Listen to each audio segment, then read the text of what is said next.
Assalamualaikum warahmatullahi wabarakatuh.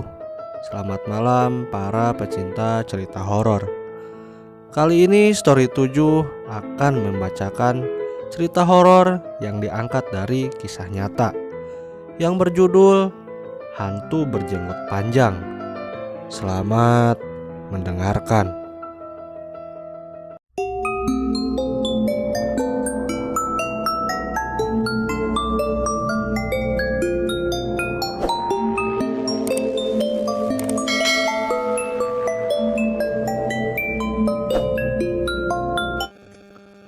Tahun 80-an, di kampungku belum ada listrik.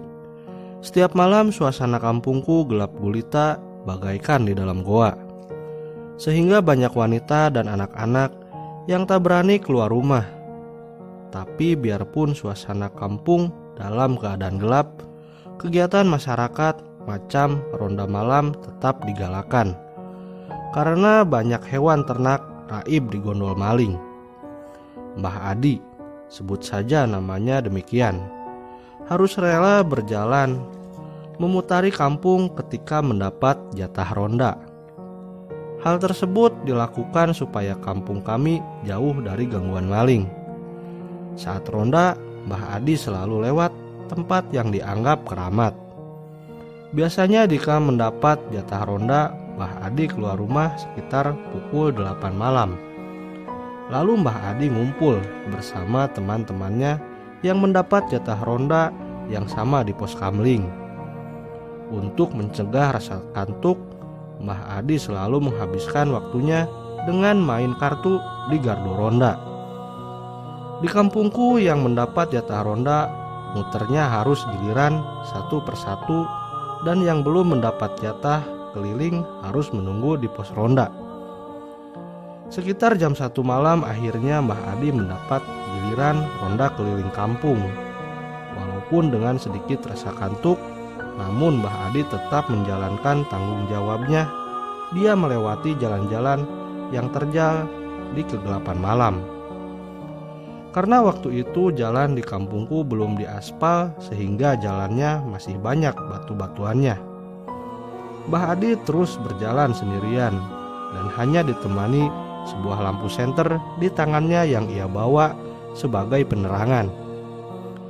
Suasana malam itu sangat hening dan sepi karena dulu jarak antara rumah satu dengan yang lainnya sekitar 20 meter lebih, sehingga walaupun kita berteriak maka para tetangga tak akan mendengar.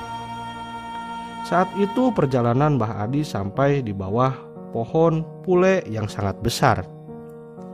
Saat melintas tempat itu, bulu kuduk Mbah Adi berdiri tegak. Mbah Adi menghentikan langkahnya sejenak. Matanya nyalang menatap ke arah pohon pule itu. Tiba-tiba saja pohon pule tersebut bergoyang-goyang seperti tertiup angin. Padahal malam itu angin tak berhembus. Mbah Adi pun merasakan kalau di situ ada hal yang sangat aneh, karena pohon yang bergoyang-goyang hanyalah pohon pule. Sedangkan pohon-pohon lain yang berada di sekelilingnya tak bergerak-gerak sama sekali. Didorong rasa penasaran yang sangat besar dan ingin mengetahuinya, lalu Mbah Adi berkata, "Iki lelembut opo wong? Nek pancele lembut saiki muto, aku pengen ngerti wajahmu. Atau bisa jadi kau ini hantu apa orang? Kalau memang hantu, coba sekarang keluar. Aku mau melihat wujudmu." Setelah berkata seperti itu, lalu Mbah Adi terdiam sejenak. Rupa-rupanya pohon pule itu malah bergerak dan bergoyang makin kencang. Daun-daunnya berguguran. Mbah Adi hanya bisa celingukan ke sana ke sini. Tiba-tiba saja dari arah pohon pule tersebut muncul sosok makhluk halus yang berwujud seperti kakek-kakek. Namun sangat tinggi sekali. Kira-kira tingginya sekitar 10 meter. Badannya juga cukup besar. Rambutnya sangat panjang dan lebat berwarna putih. Jenggotnya sangat panjang sampai menyentuh tanah. Jenggotnya itu juga berwarna putih. Matanya besar dan hitam. Mulutnya berwarna merah merona, seperti habis memakan sirih. Setelah melihat kejadian tersebut, mata Mbah Adi langsung terbelalak. Seketika dalam hatinya Mbah Adi berkata, ternyata benar apa yang dikatakan orang-orang selama ini. Seketika itu juga Mbah Adi lalu mengambil tanah yang ada di sekitar situ. Tanah itu lalu digenggamnya sambil dibacakan ayat kursi sebanyak 7 kali. Setelah selesai membaca ayat kursi, ia meniupkan pada tanah yang digenggamnya sebanyak 3 kali, kemudian dilemparkannya tanah tersebut ke arah hantu berjenggot panjang tadi. Ketika dilempar tanah yang sudah dibacakan ayat kursi oleh Mbah Adi, makhluk halus itu hilang dalam sekejap. Kemudian Mbah Adi langsung melanjutkan langkahnya.